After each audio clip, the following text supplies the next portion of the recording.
C'est probablement l'un des versets les plus difficiles et les plus catégoriques de toute la Bible. Car le mettre en pratique demande bien plus que la volonté personnelle. Tu as besoin du Saint-Esprit pour cela. Jésus a dit dans Luc 6, versets 27 à 28, « Aimez vos ennemis, faites du bien à ceux qui vous haïssent, bénissez ceux qui vous maudissent et priez pour ceux qui vous maltraitent ou vous persécutent. » Aimer ce que l'on aime, c'est vraiment facile. C'est vraiment facile d'aimer ceux qui nous donnent de l'amour.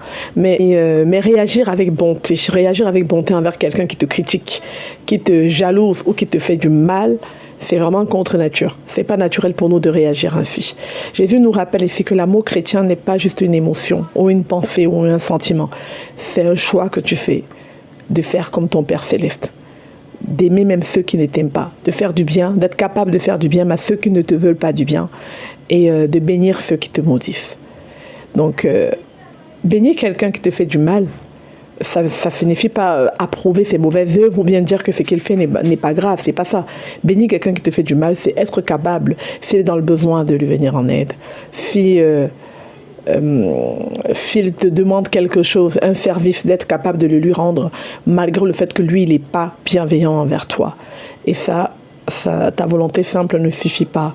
Tu as besoin de la grâce de Dieu pour être capable d'accomplir ses œuvres comme Dieu lui-même le fait. Quand il fait lever son soleil, il ne le fait pas seulement pour les chrétiens ou pour les justes. Dieu fait lever son soleil sur tout le monde, les chrétiens et les non-chrétiens, les bienveillants et les méchants.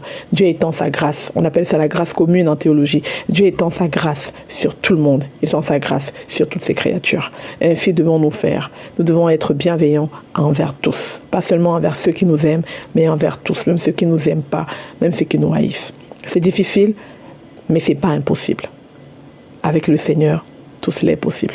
Alors aujourd'hui, je voudrais t'encourager à cette semaine dont je te demande de choisir une personne qui a pu te faire du mal et de prier pour cette personne, de demander la grâce de Dieu pour cette personne, demander la transformation du Saint-Esprit dans la vie de cette personne afin que Dieu puisse agir et ramener des personnes qui étaient dans les ténèbres à la lumière.